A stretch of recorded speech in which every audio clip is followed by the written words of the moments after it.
Hi everyone, welcome and welcome back to my channel. This is Ritik and you are watching Due Commerce.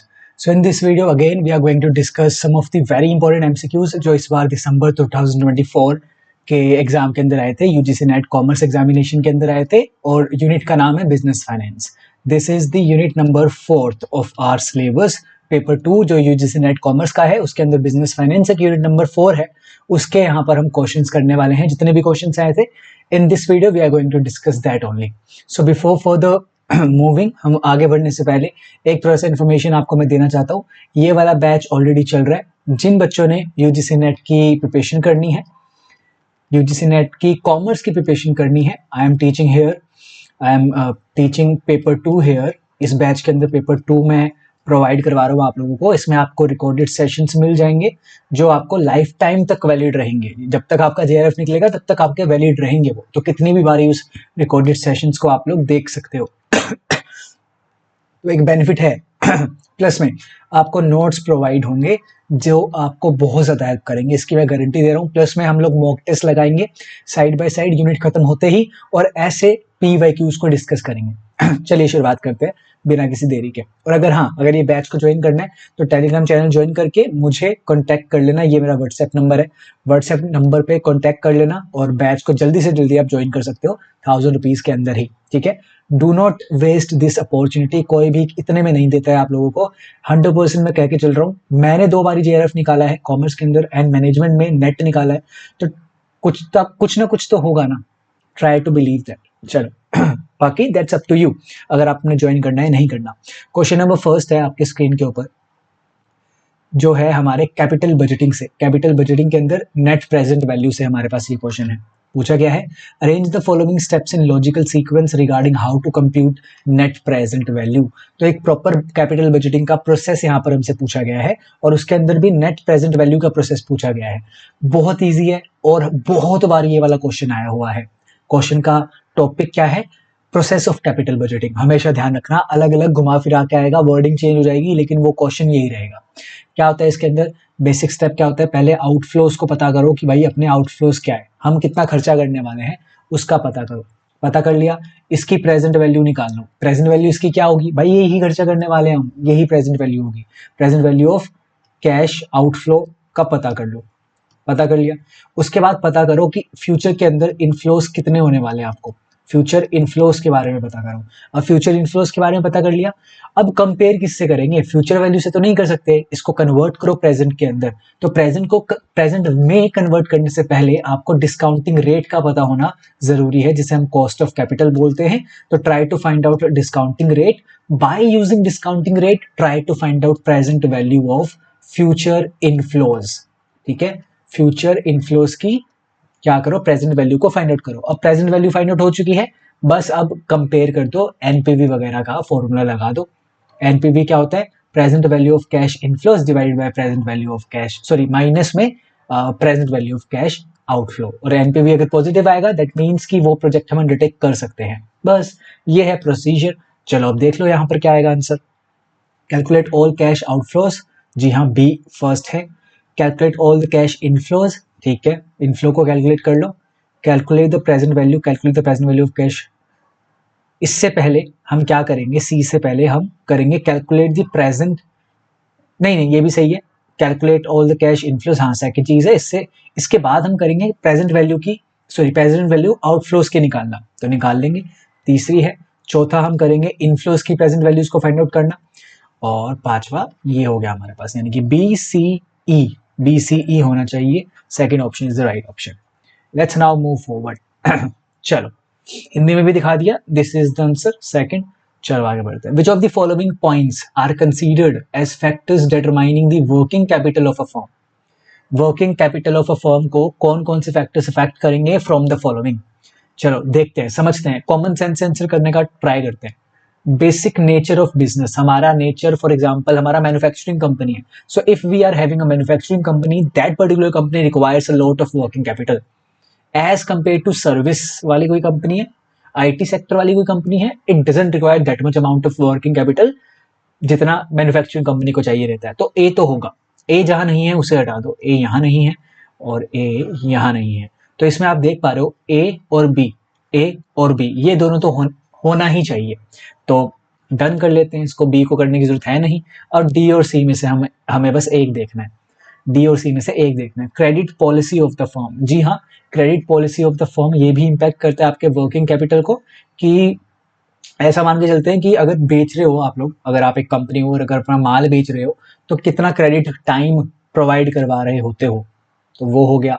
तो हाँ, working capital increase और decrease होती रहती है due to this, क्योंकि हमारे debtor कम ज्यादा होते रहते हैं इसके करके। हाँ, सी आ जाएगा यहाँ पे। तो सी के अकॉर्डिंगली थर्ड वाला हमारा आंसर हो जाएगा। But long term source of finance can also impact the working capital. If you are having a proper long term finance, कि भाई कोई ऐसा जरूरत नहीं है, तो वर्किंग कैपिटल पे अलग एक इम्पैक्ट आएगा। और लॉन्ग टर्म फाइनेंस अगर नहीं है आपके पास, तो वर्किंग कैपिटल के पे भी कुछ ना कुछ इम्पैक्ट आ सकता है।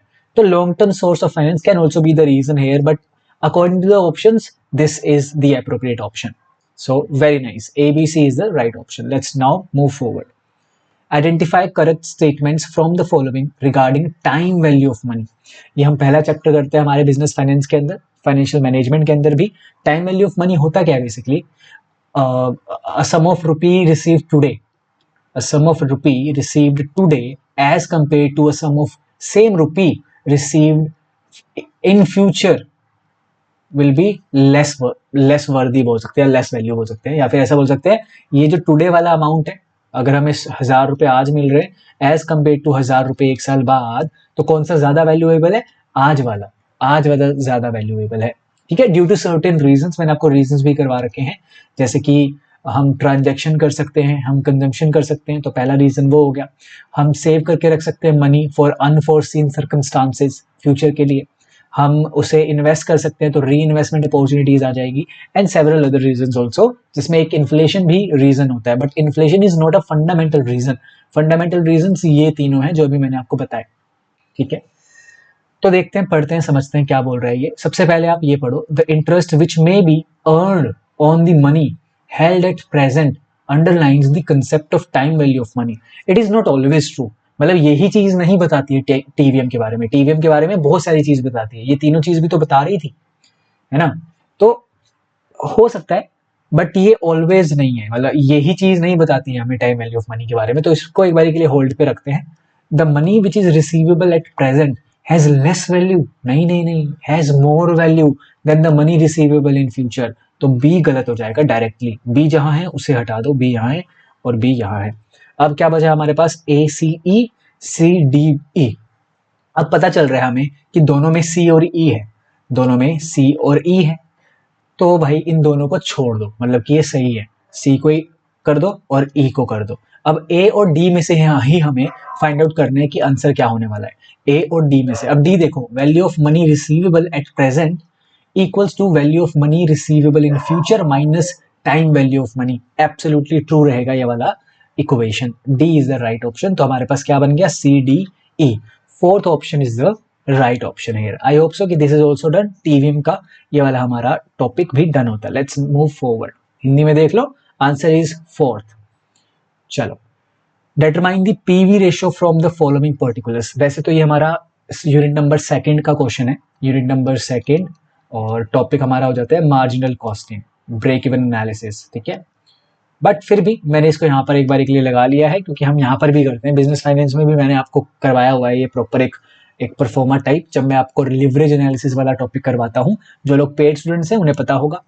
चलिए समझते हैं, पढ़ते हैं और देखते हैं। पीवी रेशियो को हमें फाइंड आउट करना है, तो और हमें गिवन क्या है? फिक्स्ड कॉस्ट गिवन है, एक्चुअल सेल्स गिवन है, मार्जिन ऑफ सेफ्टी गिवन है। तो जो चीज गिवन है ना, उसके अकॉर्डिंगली फॉर्मुलेस को पुट किया करो। There are several formulas for this particular chapter. जब आप पेड कोर्सेज में आओगे तब मैं बहुत अच्छे से करवाऊंगा आप लोगों को। तो एमओएस का जो फॉर्मूला रहता है मार्जिन ऑफ सेफ्टी का, it is equals to total sales minus में ब्रेक इवन सेल्स। ठीक है, मार्जिन ऑफ सेफ्टी हमें गिवन है 8000 और सेल्स, टोटल सेल्स हमें 40,000 की गिवन है, नहीं 48,000 की गिवन है।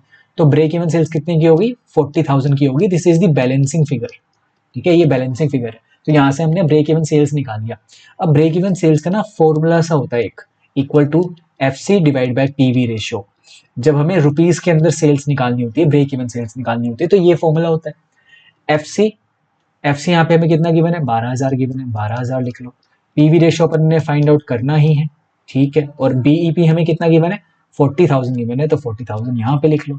अब ये 40,000 यहाँ नीचे चला जाएगा और पीवी रेशियो यहाँ आ जाएगा, तो आंसर क्या हो जाएगा 12,000 divide by 40,000 which is equals to how much, 3 zero से 3 जीरो गए और ये गया 3 पे, ये गया 10 पे, यानी कि 30% is the right option everyone.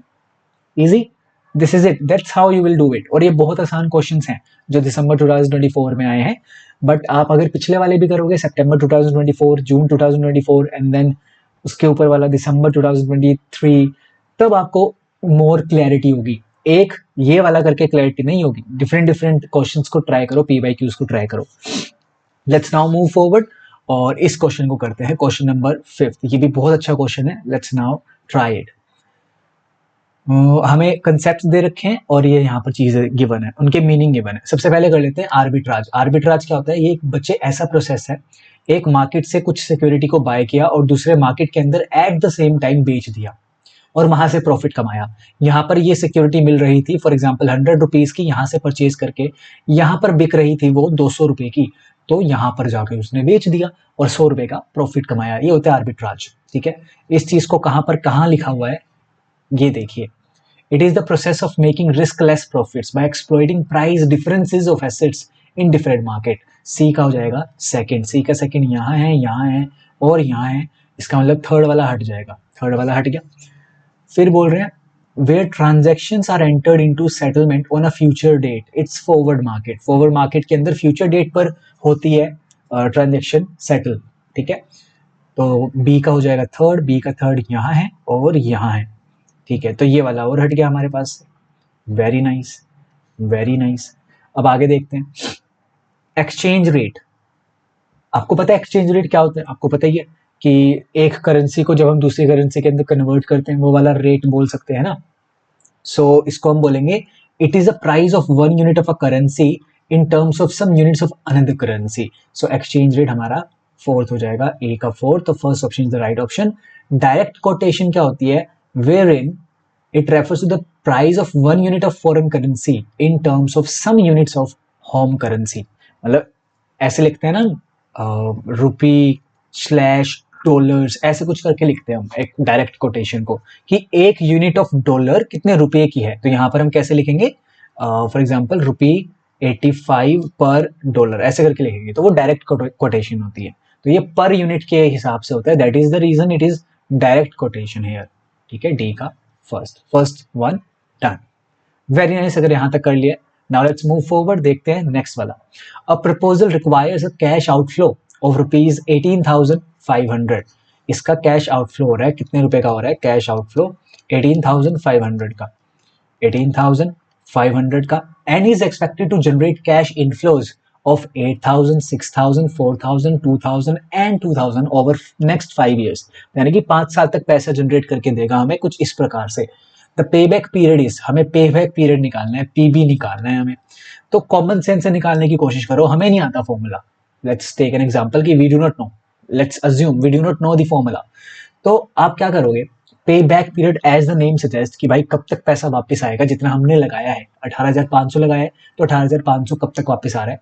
देखो पहले कितना है 8,000 है, फिर कितना है 6,000 है, फिर कितना है 4,000 है, यहाँ तक कितना हो गया? 3 साल तक कितना कमा लिया हमने? 14,000 और 18,000। 18,000 हमने 3 साल तक ही कमा लिया, चौथे साल में हम 2,000 रुपए कमा लेंगे।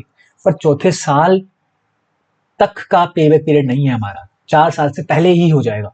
यानी कि ये 3 इयर्स, ये 3 इयर्स हो जाएगा हमारे लिए। प्लस में यहाँ के सिर्फ 500 कमाने हैं, 500 रह गए ना अपने, यहाँ तक 18,000 हो गए, यहाँ तक 18K हो गए, बचा कितना? 500 वाला बचा। तो 500 हम यहाँ पर कमाएंगे, और कितना कमाएंगे? मान के चलो अगर 2,000 तुम एक साल में कमा रहे हो तो आधे साल में कितना कमाओगे? 6 महीने में कितना कमाओगे? 1,000 कमाओगे। 1,000 का भी हाफ कितने में कमाओगे? 3 मंथ में कमाओगे। और वही तो कमाना है, 500 ही तो कमाना है। तो 500 कितने में कमाओगे? 3 मंथ्स में कमाओगे। तो कितना आ गया? 3.25 ईयर्स। 3.5 में तो तुम कमा रहे होगे 19,000 रुपए, ठीक है, एज पर दिस पर्टिकुलर क्वेश्चन। बहुत इजी था, कॉमन सेंस से भी हमने कर लिया, वेरी नाइस। चलो आगे बढ़ते हैं। Beta company limited issued 10% perpetual debt. Perpetual debt यानी कि it is irredeemable debt which can go further, बहुत लंबे समय तक के लिए, 1 लाख रुपए तक का. The company's tax rate is 50%. All right, determine the cost of capital before tax and as well as after tax. दोनों निकालने हैं, बिफोर टैक्स और after tax. Assuming the debt is issued at 10% premium. Issue किया है date को हमने 10% premium पे. एक चीज को समझो यहाँ पे कि दो चीज निकालनी है हमें, before tax and as well as after tax. कौन से चैप्टर से है? कॉस्ट ऑफ कैपिटल वाला चैप्टर है, कॉस्ट ऑफ डेट से है ये. ठीक है, यानी कि केडी हमें निकालनी है. और बिफोर टैक्स का फॉर्मूला क्या है? Interest divide by B naught. After tax का फॉर्मूला क्या है? KD equals to I 1 minus T divide by B naught. ठीक है, ये फाइंड आउट करने की कोशिश करो पहले. इंटरेस्ट कितना है? इंटरेस्ट हमेशा फेस वैल्यू पे निकलता है, यानी कि 1 लाख पे निकलेगा. कितने का? 10%. तो इंटरेस्ट आ गया 10,000. 10,000 आ गया. बी नोट कैसे निकालते हैं? मैंने आपको करवाया हुआ है पेड बैच के अंदर. B naught equals to face value plus में प्रीमियम अगर प्रीमियम पे इशू है, माइनस डिस्काउंट अगर डिस्काउंट पे इशू है, माइनस में फ्लोटेशन कॉस्ट. तो फ्लोटेशन कॉस्ट तो बच्चे दे नहीं रखी है, तो फ्लोटेशन कॉस्ट को हटाओ. डिस्काउंट दे नहीं रखा है, हमने प्रीमियम पे इशू किया है. As you can see issued at 10% premium. तो फेस वैल्यू आ गया 1 लाख और प्रीमियम आ गया 10% है तो 10,000. तो आ गया बी नोट कितना? 1,10,000. ये आ गया. इसको जब सोल्व करोगे तो 9.09 आएगा, जो कि सिर्फ अभी एक में ही है. ठीक है, इसके आगे करने की कोई जरूरत नहीं है, वो निकालने की जरूरत ही नहीं है, क्योंकि सिर्फ ये एक में ही है बच्चे. तो एक से ही डन हो गया ना हमारा. ठीक है, अगर निकालना चाहो तो निकाल सकते हो. 10,000 यहाँ पे लिखोगे, 1 माइनस 0.50 यहाँ लिखोगे, और बी नोट में अगेन तो तुम्हारा से ये लिखोगे. ठीक है, क्या आ जाएगा? ऊपर 5,000 आ जाएगा और नीचे हमारे पास 1,10,000 आ जाएगा. 3 जीरो से 3 जीरो कट कर दो, ये 1 पे गया, ये 2 और 2, 1/22 आ रहा है. इसको सॉल्व कर लेना, आंसर तुम्हारे पास आ जाएगा. Very nice if you have done this. Very nice. आगे बढ़ते हैं. Question number 8. Which one of the following refers to the composition of long-term funds such as debentures, long-term borrowing, preference shares, equity shares in the capitalization of a company? इन सभी के समूह को, composition को क्या बोला जाता है बच्चे? कैपिटल स्ट्रक्चर बोला जाता है. क्या बोला जाता है? कैपिटल स्ट्रक्चर बोला जाता है. Which one of the following refers to the composition of long-term funds such as debentures? हाँ, तो कॉम्पोजिशन को, इसकी कॉम्पोजिशन को हम कैपिटल स्ट्रक्चर बोलते हैं. फॉर एग्जांपल, एक पर्टिकुलर कंपनी कुछ इस प्रकार से लॉन्ग टर्म फंड्स लेकर आती है अपनी कंपनी के अंदर, कैपिटल स्ट्रक्चर के अंदर. तो हाँ, कैपिटल स्ट्रक्चर होगा ये. और इसकी कॉस्ट को क्या बोलेंगे? इन सभी की कॉस्ट को कॉस्ट ऑफ कैपिटल बोलेंगे. ठीक है, या फिर ओवरऑल कॉस्ट ऑफ कैपिटल बोल सकते हैं. हाँ, तो दिस इज इट. फोर्थ हमारा सही ऑप्शन होगा. ये हमारे पास एमसीक्यूज आए थे इस साल दिसंबर 2024 में. कितने आसान थे. ठीक है, बट इतने आसान नहीं आते हैं, बट आया हुआ है, कोई बात नहीं. पीवाईक्यू बेस्ड वो एग्जाम था, तो और इजी एग्जाम था. कट ऑफ काफी हाई गई थी, 210 के अबव गई है, तो ये ध्यान रखना. ठीक है, सो प्रॉपर तरीके से पढ़ना. दिसंबर 2024 का डन होता है. इसी प्रकार से सितंबर 2024 का करेंगे, उससे पहले का करेंगे, उससे पहले का करेंगे, उससे पहले का करेंगे, करते जाएंगे, बहुत प्रैक्टिस करेंगे. ये फायदा है. ठीक है, so try to join the batch my friends. And क्या करना है आप लोगों को? आप लोगों को ज्वाइन करनी है सारी चीजें. इंस्टाग्राम पे मुझे फॉलो कर लो, दोनों जगह पर. चैनल को सब्सक्राइब कर लो please, I want your support. And Telegram channel को आप लोग ज्वाइन कर लो. ठीक है, एंड स्टे कनेक्टेड ऑलवेज. और ये बैच प्लीज ज्वाइन कर लेना. मेरे को व्हाट्सएप कर दो, मेरा नंबर तुम्हें पता है. ठीक है, हेयर इज द नंबर. ठीक है, मेरे को व्हाट्सएप कर देना और ये बैच के अंदर तुम एनरोल हो जाओगे. Thank you so much everyone.